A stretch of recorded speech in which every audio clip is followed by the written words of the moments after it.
Nakuha na natin yung Owwa, Tabang Ofw OFW. So legit siya. Encourage ko yung mga kapwa natin kabayan dyan na mag-apply na rin kayo. Hanggat may beneficiary kayo, i-apply nyo siya within this year.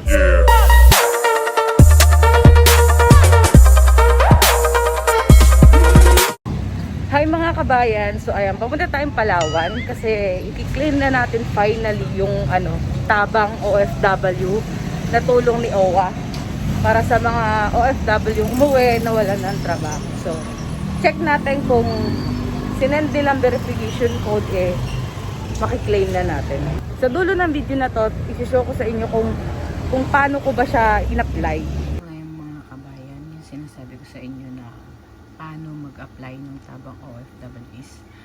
So sa Google, kung wala kayong laptop, pwede yan sa cellphone. Punta kayo sa Google or sa Safari pag mga iPhone users, okay? So sa Google, since Google ang ginagamit natin at sa laptop tayo, itatype nyo Tabang OFW-is.owa.gov.ph, okay? Tapos enter nyo yan. Yan, lalabas yung Tabang is Owwa 200. Ito yung i-click nyo. Overseas workers, welfare ng Tabang is affected by COVID-19 pandemic. Ito yung application form. Dito, if you fill up nyo yung mga hinihinging fields, pagkatapos, yan, check nyo lang yan. Basahin nyo muna bago nyo i-check at in-next nyo. So, fill upan muna natin to. Department of Labor and Employment Overseas Worker Welfare Administration for returning OFWs affected by COVID-19 pandemic.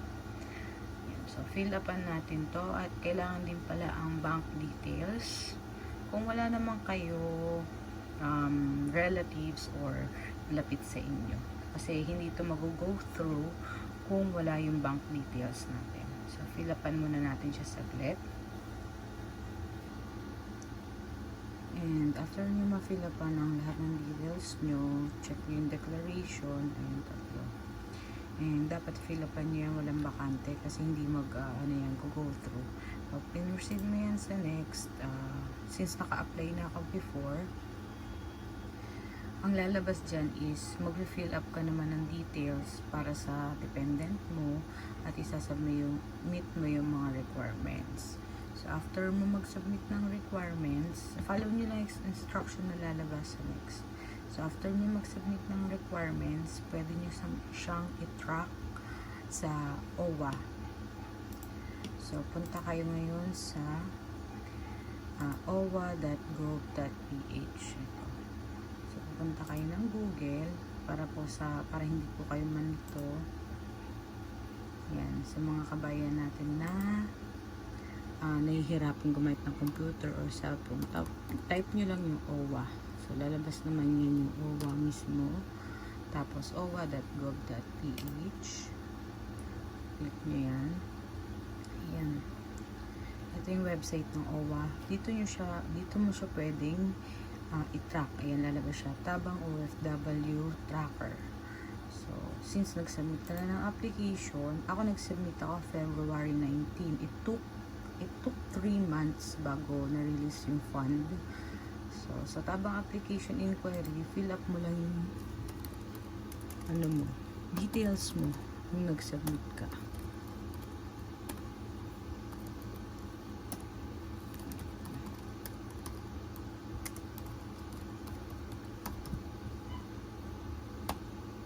So, pagka-fill up mo yan, click mo lang yung search. At, ayan, lalabas na yung sa tracking yung mga details mo sa application inquiry mo. Before, nung pagka-submit ko, ito siya, nag-on queue siya. Nag-apply ako February 19, 2021. Ayan yung oras, ayan yung number, in-evaluated by ni Owwa. Na-pending ako kasi may laking requirements ako. Yung laking requirements ko, which is yung Senumar. Nahirapan ako kumuha nung kasi nga lagi tayong lockdown. So, ang ginawa ko, nag-apply ako online. Pag online, mas mahal siya, 420 pesos. Pero, 210 lang talaga ang Senumar. So, ayan, nag-pending siya ng mga 2 weeks yan na pending. Tapos, after nun masubmit yung requirements na kulang, ang next nun po ay, ayan, may tracking naman kung approve na siya. Pag na-approve na siya, may endorse siya sa DOLE at magpe-payout. Tapos magte-text na lang si Palawan. Ito siya ito yung email na na-receive ko nung na-endorse siya, nung na-evaluate siya sa Owwa Region 4A. Taga Region 4A po ako. So, kung saan po, based dun sa application na pinasa nyo, kung anong region kayo, sila yung magre-reply sa inyo sa email. So, pagka-evaluate sa akin ng Owwa Region 4A, ito, nag-reply nagpasa ako February 19. So, nag-reply sila April 12 na. So, mga 2 buwan yun. Region 4A po ito ha. Region 4A, Calabarzon po ako. So, mga Calabarzon dyan, ayan po, ganyan. Sa ibang region po, mismong region nyo magre-reply sa email nyo, make sure lang na tama yung email address na ilalagay nyo. So, sasagutan nyo po yan sa Tabang Ofw 4A. Sasagutan nyo yung etong mga tanong. Wag po itong lilikdangan. Yan, sabi nila. Wag daw lalaktawan. So, high school, college, mag-aaral, senior relationship. Tapos, i-prepare nyo po lahat ng mga documents na kailangan nyo. Ito po yung mga documents. Passport na may signature. Passport, may signature yan. Okay? Passport na may signature. Proof of relationship, birth certificate of the child, if OFW is married or single parent.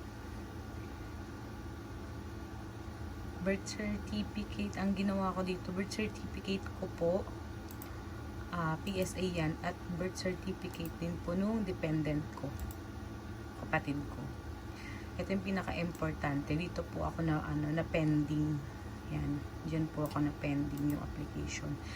Numero of OFW, birth certificate of sibling, and sibling if OFW is single. Since single ako, at ang dependent ko ay kapatid ko, so hinanapan nila ako ng Senmar.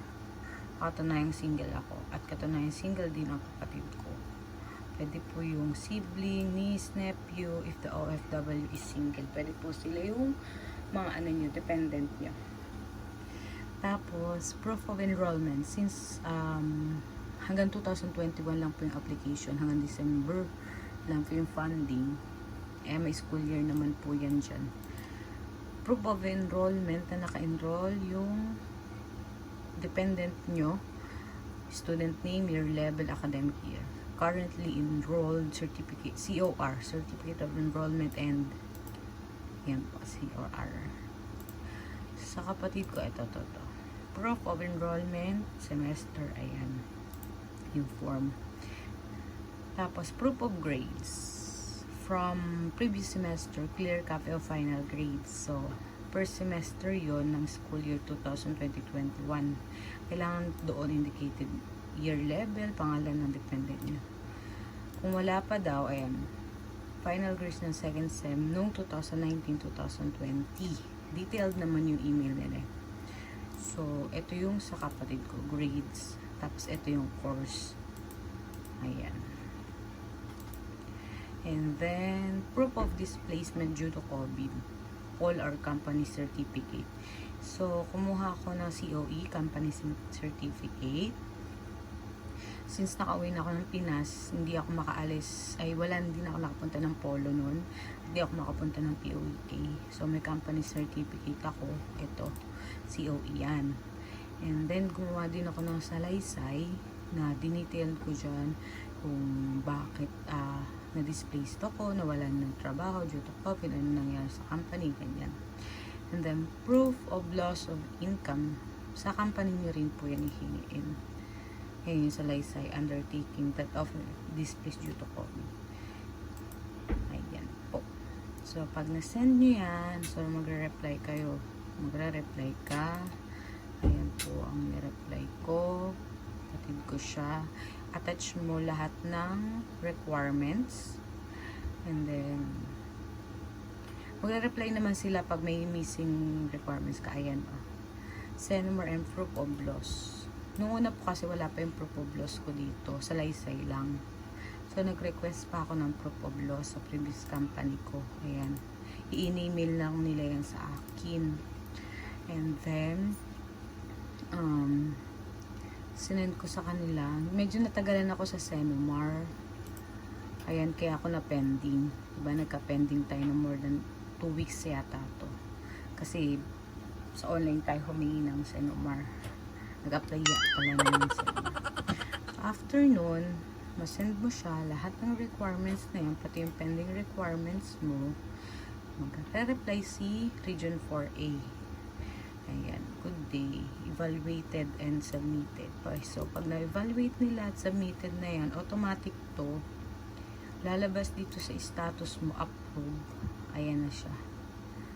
Approve. Pag na-evaluate na po. So, ayan, approve ka na and na-endorse na siya for payout. Mag-apply ka na lang kung kailan to. And then, may marireceive ka po kung email, isa pang email, na na-endorse ka na, application mo sa mag-aantay ka na lang yung release nung cash assistance. So, pag naka-receive ka nito, automatic yun, approve na yun. Mag-aantay ka na lang ng financial assistance. Kung gusto mo mag-follow up, ako kasi usually ang ginagawa ko, ang follow up ko is every parang weekly yun, every 7 working days yun, nagpa-follow up ako via email or via text, ganyan. Kasi nagte-text din sila eh. Diba, iniiwan mo yung phone number mo doon. So, make sure na tama yung phone number mo. Nag-follow up ako via email after 6 days dito sa email na binigay nila. Sumasagot naman po sila sa mga email. So, nag-follow up ako May 10. And then, nag-reply sila May 11. Since nag-holiday kasi nung May 13, hindi ko siya nakuha nung week na yon. You will receive 2 reference number, 1 for 20,000 and 1 for 10,000 para makompleto yung 30,000 na Tabang Educational Assistance. So, nag-follow up, hindi pa na send sa akin yung reference number kasi nga nag-holiday. So, nag-follow up ulit ako nung Monday, May 17. So, nag-follow up ako nung May 17, kinabukasan naka-receive ako actually nauna yung text message na yon ng umaga. Around 7 AM yata yun. May 18, galing sa Palawan Express, yung reference code na sinend sa akin, 2 yun. So, tuwa na ako nun. Kasi, itong approve na yun eh. Good as cash na yun. So, ang ginawa ko, pinuntahan ko muna siya sa Palawan. Na-ano ko na siya, na-claim ko muna siya bago ko to na-receive tong email na to. So, yun, sa Palawan Express. So, bibigay niya, ayan, 2 valid ID sa for change. Disregard ko lang naman to. Ayan. Kasi nandito pa naman ako sa Pinas. Pero kung nakaalis na ulit kayo, ayan, follow, nyo to, send nyo to. So, yun lang. Make sure lang kompleto yung requirements nyo bago sila email ulit sa inyo para submit lang kayo ng submit. Tapos matatrack nyo naman siya sa tracker mismo ng OWWA. Ayan. Tapos follow nyo lang yung mga requirements na hinihingi nila. At good as go! So ito na mga kabayan. Na-claim na natin yung 30,000 galing sa OWWA sa Palawan Express padala. Maraming salamat sa OWWA. Kaya yung mga kabayan natin dyan, mag-apply na rin kayo until this year po yan. Para sa educational assistance ng inyong mga beneficiary.